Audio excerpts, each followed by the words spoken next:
Alhamdulillah wassalatu wassalamu ala rasulillah Sayyidina Muhammad ibn Abdillah wa ala alihi wa sahbihi wa mawala. Ayuhan nas, ittaqullaha haqqa tuqatih wa la tamutunna illa wa antum muslimun. Rabbi shrah li sadri wa yassir li amri wa hlul 'uqdatam min lisani yafqahu qawli, amma ba'du. Bersyukur kepada Allah Subhanahu wa ta'ala, yang mana Allah pada malam yang mulia ini kita masih diizinkan olehnya untuk hadir pada tempat yang sangat mulia ini, dalam rangka sama-sama kita berubudiyah kepadanya, melaksanakan sholat maghrib secara berjamaah, kemudian melanjutkan pengajian rutin kita di setiap malam ahadnya, yang insya Allah mudah-mudahan Allah selalu memberikan istiqomah kepada kita semuanya. Selawat beriring salam tak pernah henti-hentinya kita limpah curahkan kepada junjungan alam Nabi besar Muhammad sallallahu alaihi wasallam, kepada para al dan sahabat-sahabat beliau sekalian, kepada para tabi'in, tabi'in, ulama mutaqaddimin, ulama mutaakhirin, sampai kepada ulama-ulama yang mu'tabar di sisi Allah Subhanahu wa ta'ala. Yang mulia dan yang dimuliakan Allah, imam masjid yang kita cintai ini, yang mulia dan yang dimuliakan Allah, para guru-guru kami, orang tua kami yang hadir pada malam yang mulia ini. Azim hormat kami kepada Ketua DKM Masjid beserta seluruh jajarannya. Istimewa penghormatan kami kepada seluruh para jamaah sidang majelis yang dipilih Allah Subhanahu wa ta'ala. Insya Allah pada malam yang mulia ini kita akan membahas pula, sudah pernah kita bahas itu hari, menyangkut dengan ini ada permintaan jamaah kita, jamaah masjid kita yang menjadi tunggu untuk membahas ulang tentang batalnya air wudu.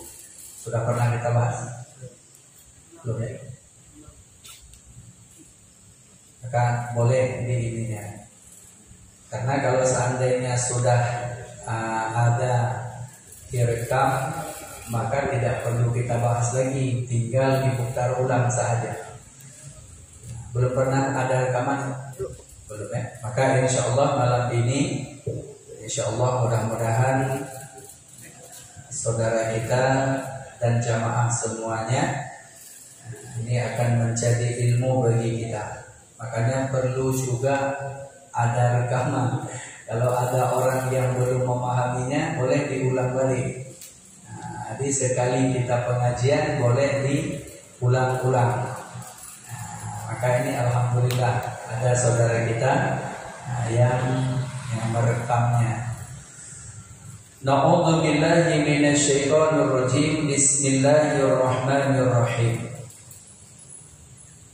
Faslun, bermula ini suatu pasal pada menyatakan tentang batalnya air wudu. Air wudu yang sudah kita ambil ini merafakkan hadas. Beda dengan tayamum. Kalau tayamum itu bukan merafak hadas, tetapi istibahah sholat. Andai kata misalnya tidak ada air, andai kata tak ada air atau tak boleh pakai air, ada air tapi tak boleh, kata dokter ini jangan pernah kena air dulu, kalau kena air fatal. Maka kita boleh tayamum. Nah, maka tayamum itu bukan merafak hadas, tetapi tayamum itu istibahah, untuk membolehkan sholat saja. Adapun menyangkut dengan air wudu, mengambil air wudu itu merafa'kan hadas. Sebagaimana yang diniatkan di saat dirafah hadas, nawaitu raf'al hadasil asghari min a'dha'il wudu'i fardhan lillahi ta'ala. Yang dia niat dalam hati, sahaja aku mengangkatkan hadas yang kecil. Nah, ini mengangkatkan atau merafa'kan sama. Hadas yang kecil. Nah, jadi di saat disebut merafa'kan hadas kecil, maka terangkatlah hadas itu dengan sebab dia mengambil wudu.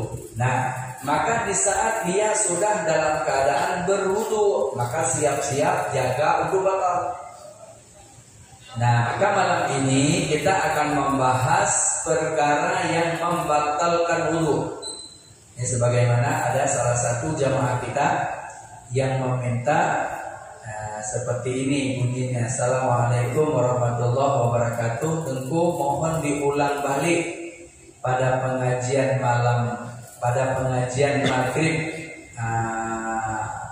setiap minggunya. Tolong diulang balik tentang perkara membatalkan wudu. Ini nomornya tapi tidak ada nama. Di masjid kita, jamaah masjid kita. Jadi insya Allah malam ini kita bahas ulang. Maka bermula yang membatalkan wudu itu ada 5 perkara. Nah, ini yang perlu diingat, batal wudu 5 perkara. Ini dalam mazhab Imam Syafi'i. Beda batal wudu dalam mazhab Imam Hanafi. Dalam mazhab Imam Hanafi tidak sama batal wudu dengan batal wudu dalam mazhab Imam Syafi'i. Dalam mazhab Imam Hanafi, bersentuh kulit laki-laki dengan kulit perempuan itu tidak batal wudu. Nah, makanya mereka boleh pegang-pegang tangan sambil tawaf. Dengan istrinya dia pegang-pegang tangan tawaf. Nggak batal wudu dalam mazhab Imam Hanafi. Makanya penting untuk dipahami ilmunya. Nggak boleh kita ikut-ikutan. Karena fardu wudu dalam mazhab Imam Hanafi dengan fardu wudu dalam mazhab Imam Syafi'i itu jauh bedanya. Jadi kita tidak bahas dalam mazhab Imam Hanafi. Jadi nanti Imam Syafi'i belum selesai, cawe-cawe lagi ke mazhab Imam Hanafi, ujungnya ke sana tak paham, ke sini tak ngerti. Nah, jadi ini kita bahas dulu dalam mazhab Imam kita, Imam Asy-Syafi'i. Maka yang membatalkan wudu dalam mazhab Imam Syafi'i ada 5 perkara. Al-awwalu, yang pertama, keluar sesuatu daripada 2 jalan. Basahkah dia atau keringkah dia? Ghalibkah dia atau nazirun atau nazirkah dia? Nah, jadi ini pembahasannya keluar salah satu daripada 2 jalan. Jalan depan atau jalan belakang. Bahasa kitabnya qubul dan zuhur.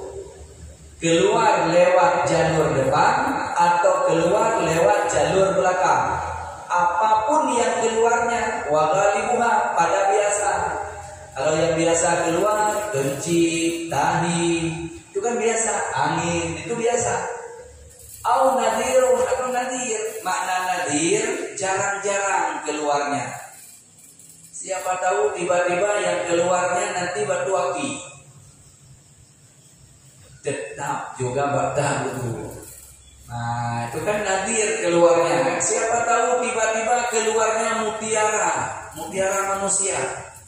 Kalau mutiara kerang biasa kan. Nah, ini mutiara manusia nanti keluarnya. Tetap juga batal wudu. Itu nadirun namanya. Nadir kejadian, jarang-jarang kejadian. Walau jarangnya kejadian, tetap batalnya wudu. Apapun yang keluarnya, maka tetap batal wudunya. Illa, ada istisna yang tak batal wudu. Yang tak batal wudu istisna illa maniyah, kecuali yang keluarnya mani dirinya, itu tak batal. Nah, cuma yang keluar mani dirinya tak batal wudu. Andai kata dia tak batal wudu, ditanya, bolehkah dia sholat? Tidak. Kenapa tidak boleh sholat? Karena memang dia sudah berhadas besar. Nah, maka yang dibahas di sini ada istisnanya, karena tadi disebut sesuatu yang keluar daripada salah satu dua jalan, semuanya bakal wudu. Baik yang keluarnya wawalibuha pada biasa, au nazirun atau nazir jarang-jarang kejadian, tetap juga bakal wudu. Illa ada istisna, kecuali mani dirinya. Nah, itu yang tidak batal. Kalau mani orang lain tetap juga batal. Ada mani orang lain? Ada. Kalau sudah dicontohkan ada, berarti ada. Nah, jadi yang tidak membatalkan mani dirinya. Kalau mani orang lain batal. Contoh mani orang lain, dia berhubungan suami istri malam. Nah, sesudah dia ambil wudu, mani yang ada dalam rahimnya keluar. Itu mani orang lain, mani suaminya, bukan mani dirinya. Maka batal wudu. Nah, ini yang perlu untuk dihadirkan, menyangkut dengan batalnya wudu. Apapun yang keluar salah satu daripada dua jalan, batal wudunya, illa kecuali mani dirinya. Itu yang tidak membatalkan wudunya. Lalu andai kata dia bertanya, apakah boleh aku sholat? Tidak, tertegah dengan hadas besar. Nah, maka yang ingin dibahas ini masalah batal wudu dulu, bukan masalah dia boleh sholat atau tidak sholat. Ini yang pertama yang harus dipahami. Apapun yang keluar daripada salah satu dari dua jalan, keringkah dia, basahkah dia, ghalibkah dia, nazirkah dia, tetap wudunya batal. Nah, jadi ini adalah merupakan kategori yang harus digarisbawahi. Apapun yang keluar tetap batal, walau keluarnya separuh keluar. Nah, contoh misalnya musim cacingan. Kalau sekarang nggak ada lagi. Kalau zaman dulu kan ada orang cacingan. Nah, sesudah dia ambil wudu, keluarlah cacing separuh, ditengok dia di luar tak aman, ini masuk balik cacingnya ke dalam, tetap batal wudu. Ada musim cacingan. Kalau sekarang nggak ada lagi. Kalau zaman dulu kan banyak orang yang cacingan. Tetap batal wudunya. Kalau sudah keluar, dia tengok di luar tak aman, masuk balik dia, tetap batal wudunya. Sekalipun itu cacing kremi. Apapun cacingnya, ini cacing orang. Cacing kremi yang kecil-kecil itu ya? Iya. Tetap batal. Tetap batal. Pokoknya kalau sudah keluar, tengok tak aman, dia masuk balik, tetap juga batal. Cacing kremi yang kecil-kecil itu. Yang kecil itu, bahasanya Korean. Kremi. Iya, kremi. Bahasa Korean itu. Bahasa kremi. Jelmaan dari mie juga. Ya, dari pokoknya tengok tak aman di luar, masuk balik dia. Gatal-gatal di badannya, kan? Ujungnya keluar, masuk balik dia, tetap dihitung karena yang sudah keluar, maka itu dihitung tetap urut. Yang keluar daripada salah satu daripada dua jalannya, ghalib. Mana ghalib? Kebiasaan. Oh, nazir itu jarang kejadian, tetap dihitung batal. Ini yang pertama. Kemudian wasani yang kedua, hilang akal. Orang yang hilang akal dengan sebab mabuk. Nah, dengan sebab mabuk. Mabuknya taksir atau ghairu. Taksir berarti sengaja, mabuknya dengan sengaja. Sesudah dia ambil wudu, mabuk dia. Nah, kan mabuk dia kan tidak mesti dengan harus minum minuman yang memabukkan. Bisa jadi dia mabuk karena Ya, pokoknya mabuk. Mabuk dengan sebab mabuknya hilang akalnya. Hilang akal dengan sebab mabuknya atau dengan sebab pitamnya. Hilang akal dengan sebab mabuk atau dengan sebab pitam. Udah ambil wudu mau sholat karena betul-betul panas mataharinya, ujung-ujungnya gelap dunia. Di saat gelap dunia rupanya dia jatuh di depan tempat wudu. Ditengok oleh orang, kenapa kamu tidur di sini? Bukan tidur, ternyata pingsan dia, pitam. Kan ada orang yang kurang darahnya karena matahari sangat terik, kerja sangat capek. Ada orang yang pitam. Pitam itu membawa kepada hilang akal. Maka sesudah dia ambil wudu sempat pitam, sesudah ambil wudu sempat dia mabuk, yang mabuk tersebut hilang akalnya. Maka wudunya sudah batal. Andai kata siuman, jangan dia langsung sholat. Kan tadi saya sudah ambil wudu, nggak boleh. Wudunya sudah batal. Maka ambil wudu ulang.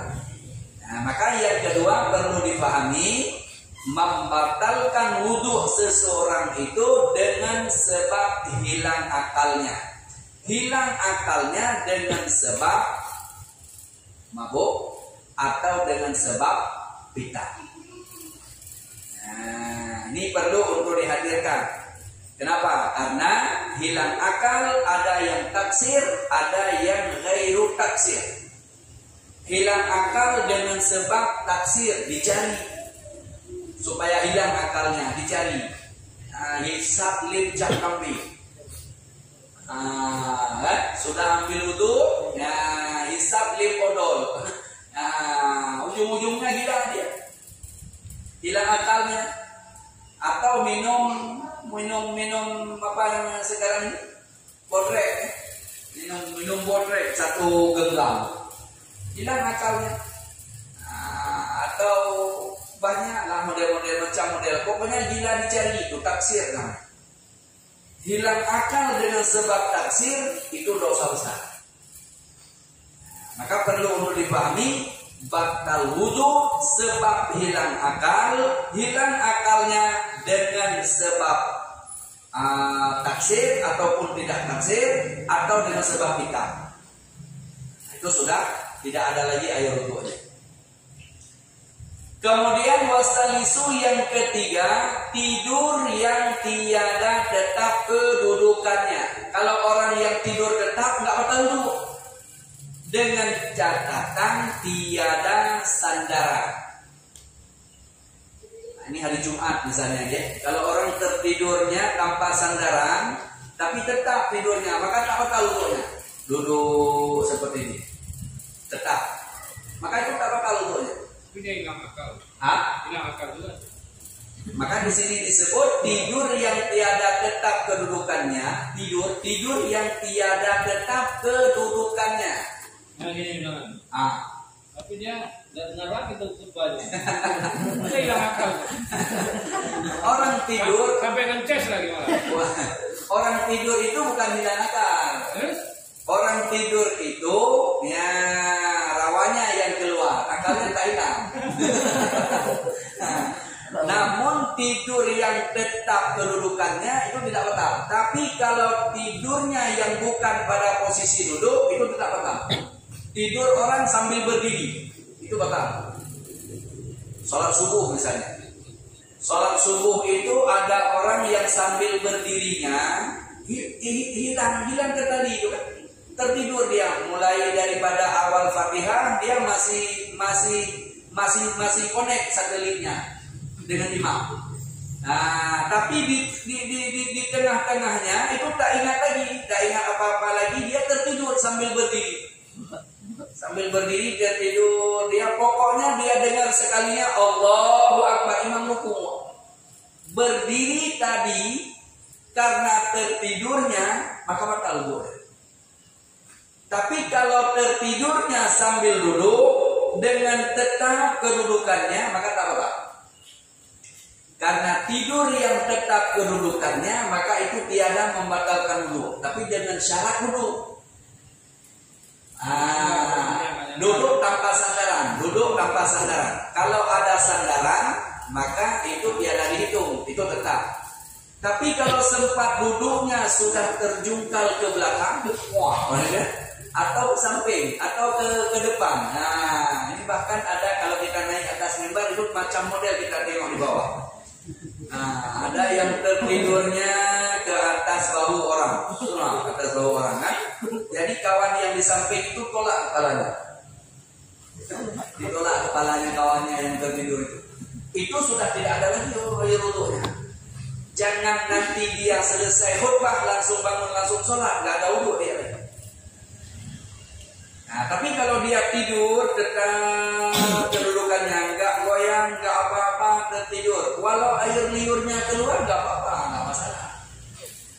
Nah, ini air liur yang keluarnya kan. Ada yang tidurnya air liur jatuh air liurnya kan. Asal duduknya tetap, itu tak batal.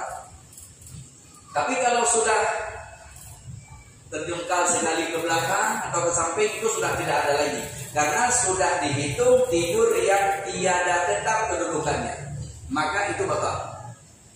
Nah, ya, jadi tidur yang tiada tetap kedudukannya, maka itu dihitung dalam kategori batal wudu. Tapi kalau orang yang tetap duduk tanpa goyang, maka wudunya tak batal. Karena orang tertidur sambil duduk itu tidak dimasukkan dalam kategori hilang akal. Ini jumhur ulama berpendapat. Nah, ya. Lalu di saat berdiri kenapa batal? Di saat berdiri, padahal tidurnya pun sejenak sahaja. Hilang satelit dengan imam. Maka hilang satelit dengan imam, imam baca ayat dia tak dengar apa-apa lagi karena sudah tertidur dia. Nah, karena orang yang tertidur itu rawanya tidak ada keluar ya. Bukan nyawa yang keluar, tapi rawa dia. Rawa dia yang keluar, bukan ruh. Kalau keluar ruh mati. Ruh kalau keluar nggak masuk lagi. Tapi yang keluar orang tidur itu adalah rawa. Dalam bahasa kitab disebut dengan rawa. Rawa itu serupa dengan kita, dan dia keluarnya di saat orang tertidur, mata tertidur, maka dia keluar. Nah, cuma bahasa kita roh kan, bukan roh itu. Kalau roh keluar mati orang. Nah, nggak akan hidup lagi kalau roh keluar. Roh kalau sudah keluar itu dada, langsung itu dada, nggak masuk lagi. Nah, makanya orang tidur bukan roh yang keluar, rawa yang keluarnya. Rawa itu yang sering disambut oleh iblis. Makanya yang menjelma, yang ini, yang itu rawa. Disambut oleh iblis. Iblis tahu betul, setan itu tahu betul karakter kita. Makanya yang dijelma jadi pocong, yang dijelma jadi ini, jadi itu rawa, disambut oleh iblis. Jadi yang main-main itu adalah setan. Kalau ruh enggak ada. Ruh itu langsung disambut oleh malaikat. Apakah dia ahli sa'adah atau ahli syaqawah? Nah, dia nggak sempat jalan-jalan lagi ke mall kalau sudah meninggal. Nah, jangan dipikir nanti ini ada pocong, ada ini, itu nggak ada itu. Nah, ruhnya nggak sempat jalan-jalan lagi, banyak sekali urusan dengan malaikat. Nah, ini yang perlu dihadirkan. Yang ketiga, batalnya wudu, tertidur. Tidur yang tiada tetap kedudukannya maka batal. Nah, andai kata tidurnya berbaring, itu sekejap saja langsung berdiri juga sama. Ini yang ketiga. Kemudian warabi'u yang keempat, batalnya wudu bersentuh kulit laki-laki dengan kulit perempuan yang hilah.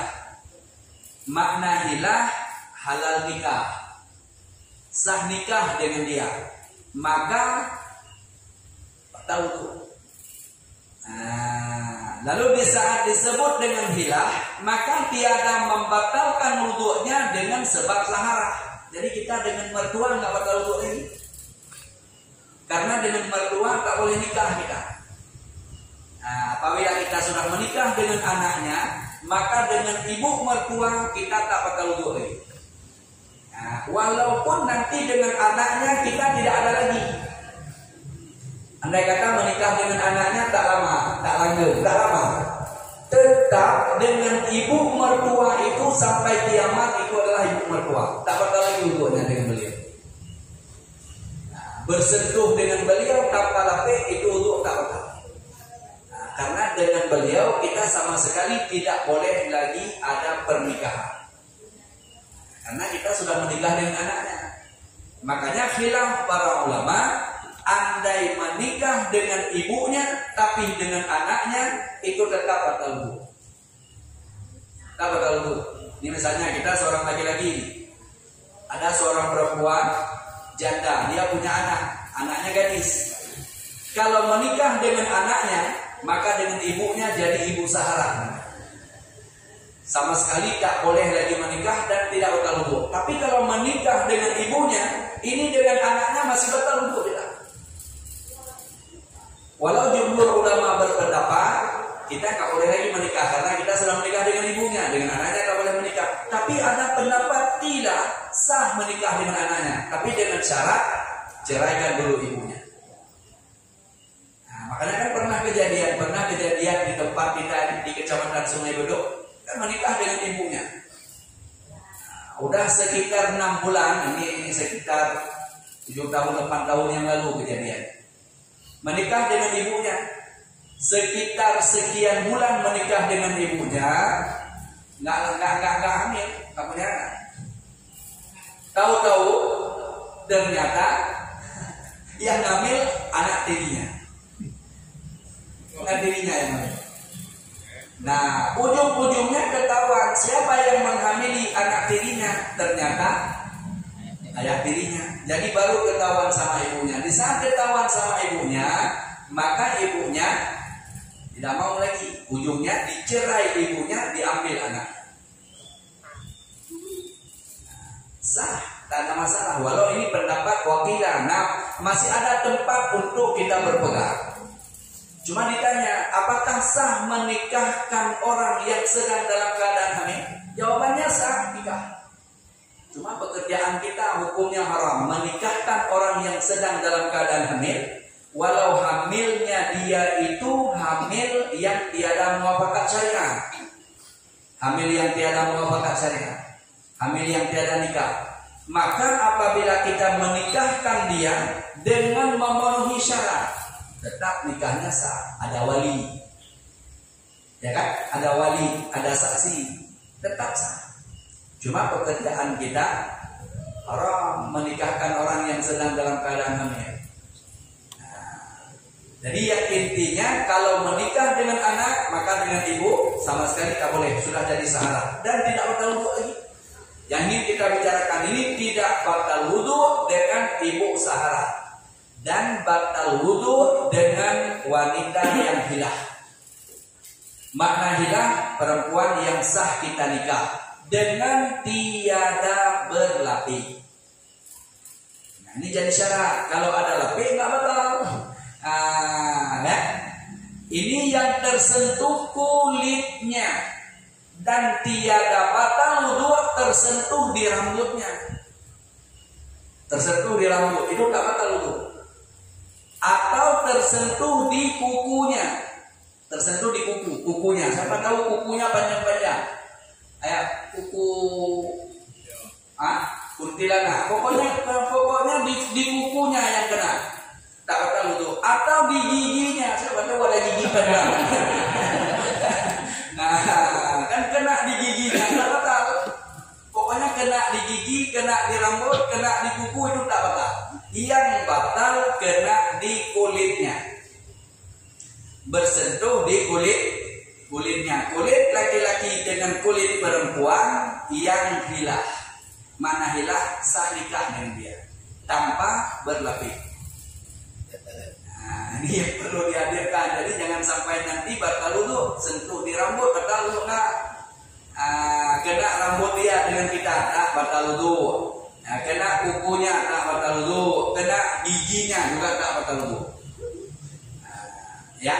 Ini yang keempat.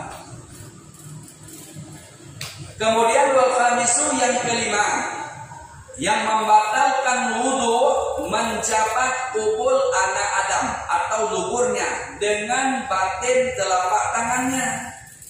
Kalau dengan belakang maka tiada membatalkan wudunya. Kalau dengan belakang itu tak betul. Ini kenapa seperti ini? Kontak posisinya. Nah, jadi kalau seandainya dengan belakangnya maka tak batal. Yang batal dengan perut anak jari atau telapak tangan, itu yang batal. Bersentuh atau disentuh kubul ataupun dubur anak Adam dengan batin atau dengan telapak tangan, perut segala anak jarinya dengan tiada berlebih.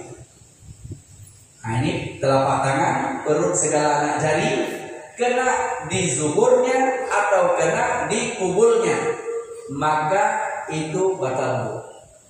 Adapun dengan belakangnya, maka itu tak batal. Walau itu anak kecil sekalipun. Nah, ini misalnya kita ada anak kecil di rumah, anak kita masih kecil, baru dia mandi, dia belum pakai celana, dengan perut ini tak kita ini misalnya, tetap batal. Dengan apa? Dengan perut anak jari kan? Batal. Nah, tapi kalau dengan belakangnya sana tinggi pakai celana, kan? Tak sekali dengan belakang ini, maka tak batal.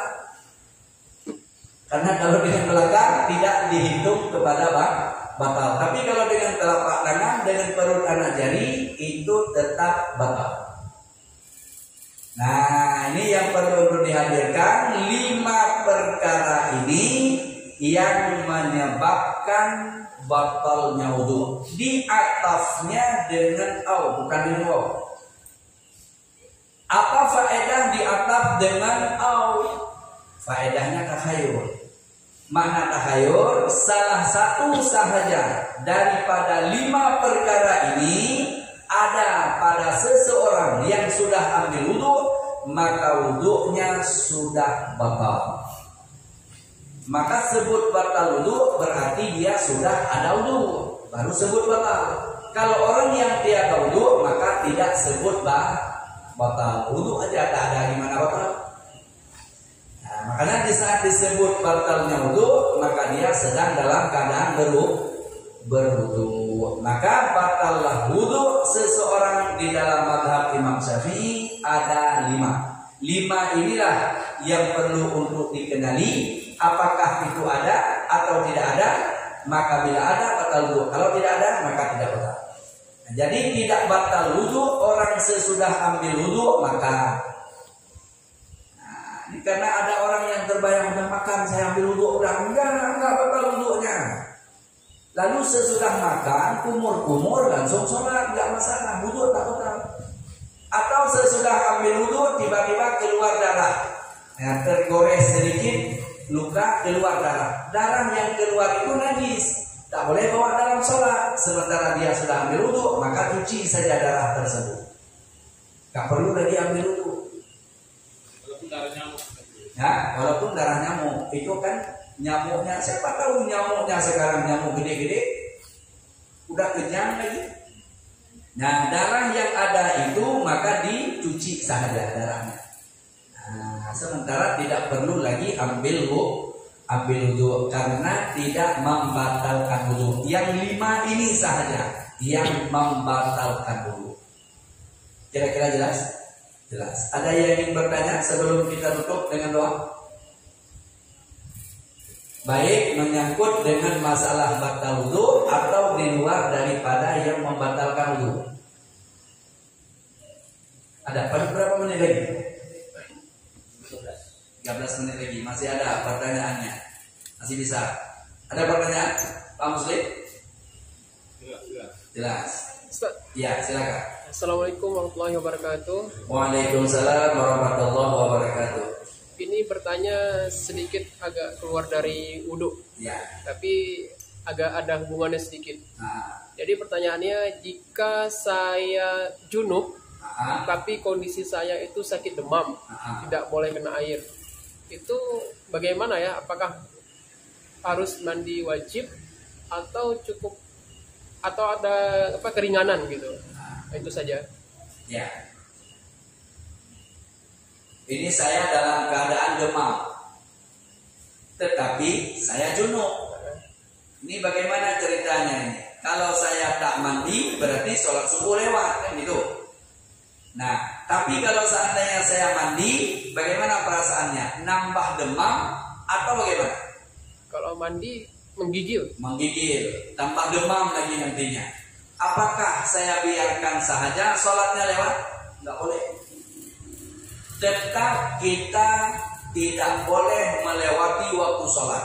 Namun saya tak bisa mandi. Kalau saya mandi ini pasti akan nambah panas lagi, akan nambah demam lagi, dan saya menggigil betul. Jadi bagaimana caranya? Maka tayamum saja untuk waktu itu. Tayamum saja untuk waktu itu untuk istibahah sholat. Istibahah sholat. Tapi ada air tak bisa pakai, sama juga. Ada airnya, tapi kalau saya pakai nanti akan nambah parah sakitnya atau nambah parah demamnya, maka untuk saat itu sudah disebut dengan rukhsah. Nah, maka langsung tayamum, tepuk sekali usap di wajah, tepuk sekali lagi usap di tangan dengan niat istibahah sholat. Bukan merapakkan hadas besar itu, bukan merapakkan junub, karena tayamum tak bisa merapakkan junub, tak bisa merapakkan hadas, tapi untuk istibahah sholat, untuk membolehkan sholat saja.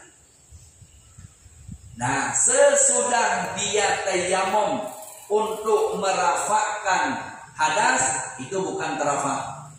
Nah, karena ada orang yang paham merafakkan hadas bukan terafak itu, tapi istibahah, membolehkan sholat saja. Jadi tayamum yang pertama untuk istibahahnya sholat. Cuma ada sebahagian para ulama mengatakan tepuk pertama atau tayamum pertamanya untuk istibahah sholatnya karena dia junub. Nah, tepuk tayamum yang kedua untuk istibahahnya untuk sholat. Namun jumhur para ulama mengatakan tak perlu dua kali, itu sekali saja sudah. Sekali sahaja tayamumnya langsung sholatnya. Nah, tapi bila seandainya nanti siangnya sudah oke, nanti siang sudah oke, sudah mulai enak, sudah mulai, pokoknya sudah mulai sehat. Nah, maka mandi. Lalu timbul pertanyaan, jadi sholat subuh tadi bagaimana? Apa perlu diulang balik? Enggak perlu diulang lagi. Tidak perlu diulang lagi. Ya, kira-kira jelas ya? Terima kasih Tengku. Ya. Terima kasih. Ya, siap. Ya, silakan. Waalaikumsalam warahmatullahi wabarakatuh. Ini mengenai tadi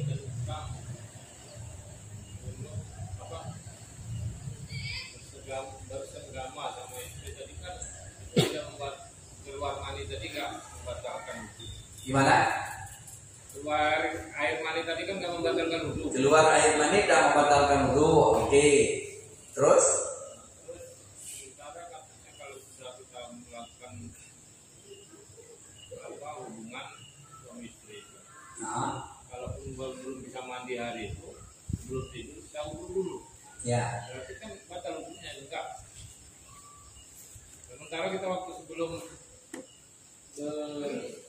subuh itu kita sudah wudhu duluan. Sudah wudhu duluan. Tapi setelah habis subuh kita sebelum tidur wudhu lagi. Ya. Itu disunahkan seperti itu. Jadi yang wudhu yang pertama tadi apakah itu batal? Sudah batal karena bersentuh dengan perempuan. Karena bersentuh dengan istri tadi kan, apa baru tak batalnya dengan istrinya tak bersentuh. Gimana mau keluar?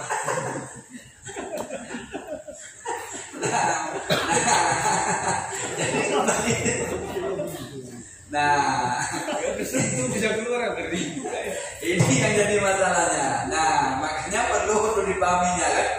Nah, jadi berwudu yang tadinya ya tidak batalnya wudu dengan sebab ya keluar mani dirinya, tidak batal wudu. Ya, dengan syarat tiada tersentuh dengan perempuan, dengan tiada apinya. Mimpi basah kan. Mimpi basah karena tidur batal juga. Batal juga. Banyak caranya. Ini kan yang maksudnya keluar sesuatu daripada salah satu dua jalan batal wudu. Yang tidak batal bila keluar mani dirinya. Model keluarnya kan sangat banyak cara jalannya. Paham? Nggak paham juga? Paham? Paham. Nggak paham kayak mana aja keluarnya.